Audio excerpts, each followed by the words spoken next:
जय हिंद दोस्तों। आज जो कविता सुनाने जा रहा हूँ उसका शीर्षक है हस्तियों को विरासत मिलती नहीं, उन्हें तो स्वयं ही दिग्विजय करनी पड़ती है। इस कविता में यही पंक्ति मेरे द्वारा लिखी गई है। इसके आगे तो सब जो लिखा है वो एक प्रेरणा है, वो प्रेरणा जो महाभारत रामायण काल के इतिहास के पन्नों से ली गई है, उन हस्तियों से ली गई है।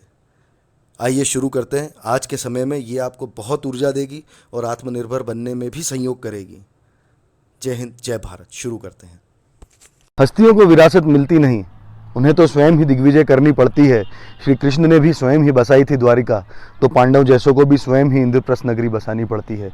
यूं ही झोली में गिरती नहीं जागीरें, उसके लिए तो भीष्म प्रतिज्ञा भी करनी पड़ती है। और देखना है जो अखंड भारत का सपना, तो छोटे मोटे राज्यों की पदवी तो दूसरे राजाओं को भी देनी पड़ती है। हस्तियों को विरासत मिलती नहीं, उन्हें तो स्वयं ही दिग्विजय करनी पड़ती है। स्वयं प्रभु को भी इस धरा पे यूं ही पूजा नहीं जाता। कौन पूजा करता अगर भगवान बना के छोड़ देते और ध्यान ही नहीं रखते? तो स्वयं प्रभु को भी इस धरा पे यूं ही पूजा नहीं जाता। समय समय पे अवतरित हो उन्हें भी ये धरा संरक्षित करनी पड़ती है।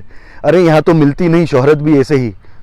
कौन श्री राम को पहचानता अगर वो लंका लड़ने के लिए नहीं जाते, सीता माता को बचाने के लिए नहीं जाते? तो मिलती नहीं यहाँ तो शोहरत भी ऐसे ही। उसके लिए तो राम को भी सेतु बना भारत से लंका जोड़नी पड़ती है। अरे कलंकित हो जाती है जायज़ औलादे तक यहाँ, फिर अपने ही पुरुषार्थ से मृत्युंजय महावीर कर्ण की पदवी हासिल करनी पड़ती है। अरे चीर दिए जाते हैं वस्त्र तक यहाँ, फिर अपने ही आत्मबल से द्रौपदी की तरह स्वयं ही अपने शील की रक्षा करनी पड़ती है। हस्तियों को विरासत मिलती नहीं, उन्हें तो स्वयं ही दिग्विजय करनी पड़ती है। ऐसे ही कोई जंगलों में रहने वाला जटाधारी सदियों सदियों तक महादेव कहलाया नहीं जाता। उसके लिए तो स्वर्ग की रक्षा के लिए जहर पी के अपने कंठ की भी कुर्बानी देनी पड़ती है।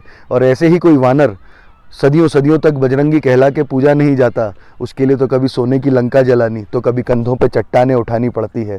और ऐसे ही कोई गांव में रहने वाला काला सा ग्वाला युगों युगों तक युगंधर श्री कृष्ण कहलाया नहीं जाता।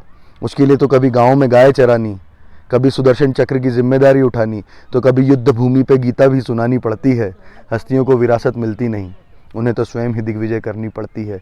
उन्हें तो स्वयं ही दिग्विजय करनी पड़ती है। जय श्री कृष्ण, हर हर महादेव। ये कविता मेरे दिल के बेहद करीब है। कभी लिखी थी जब मैं अपनी ज़िंदगी में अपने आदर्शों को ढूंढ रहा था, अपने आदर्शों की खोज कर रहा था। तब मुझे अनेकों अनेक आदर्श दिखाई दिए और समझ आया कि ज़िंदगी में किसी को भी कुछ भी यूं ही आसानी से नहीं मिल जाता। हर हस्ती को, हर शख्सियत को वो जो मुकाम है वो हासिल करने के लिए बहुत कुर्बानियाँ देनी पड़ती है, चाहे फिर वो भगवान ही इस धरती पर अवतार लेके क्यों ना आए हों। उम्मीद करता हूँ ये कविता ज़िंदगी भर आपके साथ रहेगी और आपको हर मुश्किल समय में आपका साथ देगी। इसी उम्मीद के साथ एक और बार जय श्री कृष्णा, हर हर महादेव। धन्यवाद।